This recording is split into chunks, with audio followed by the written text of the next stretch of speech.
Mateo, vi že 5 let vozite brez naftnih derivatov. Kako je to mogoče? Ja, z metanskimi in električnimi vozili je možno popolnoma nadomestiti trenutno prevladujočo pogonsko gorivo v korist lastnega proračuna in na drugi strani tudi okolja. Kaj prinaša takšna polnilnica za uporabnika, ki vozi avto na CNG?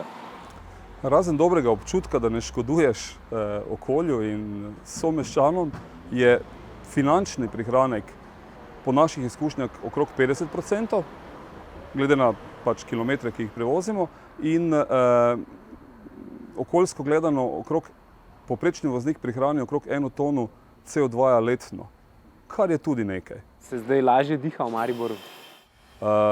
Nekoliko lažje, ampak zdaj tu govorimo o nekih promilih ali pa procentih. V bistvu tu je promet ena od možnosti, na kateri lahko direktno vplivamo, brez dodatnih stroškov. Ker v bistvu vsak uporabnik ima takojšnji prihranek, finančni. Pa še druge so bonitete, ne? Recimo parkirna mesta. Veliko jih ne pomisli niti na ekosklad subvencijo pri takšnem avtomobilu. Ja, subvencija je za električna vozila, za metanska vozila pa se dobi kredit, izredno ugoden kredit, do 10 let brez pologa, z 1,3% obrestno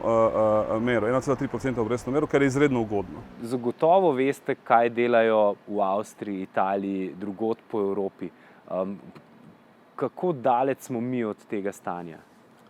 Žal smo šele na začetku.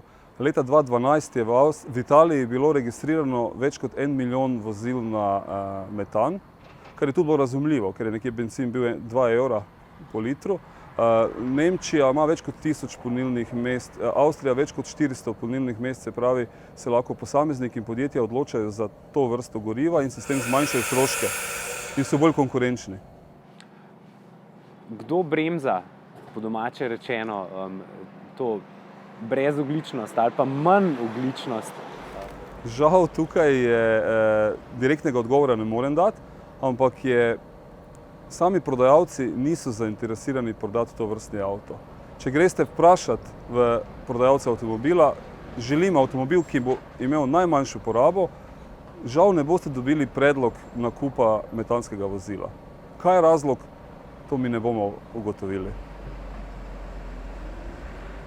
Polnilna infrastruktura pripelje do razvoja večjega števila vozil na nekem področju, kar potem skupaj vpliva na to, da se lahko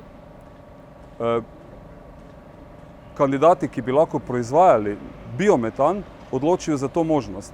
V tujini, Avstrija, Nemčija, Italija, kot smo že omenili, se skoraj vsi, ki imajo več kot 20 krav ali nekaj podobnega, proizvajajo biometan, prodajajo elektriko ali tisti plin se potem uporablja za pogon vozil.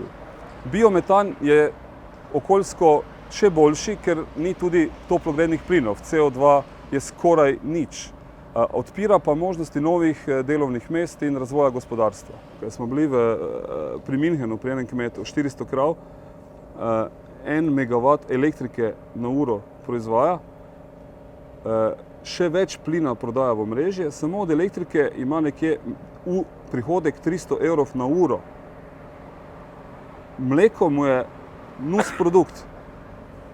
Mleko mu je tu pač. Kak naš kmet naj konkurira? In seveda, taka infrastruktura, ki omogoča razširitev števila vozil, ki povzročajo povpraševanje po metanu, potem pripelje tudi do razvoja proizvodnje bioplina.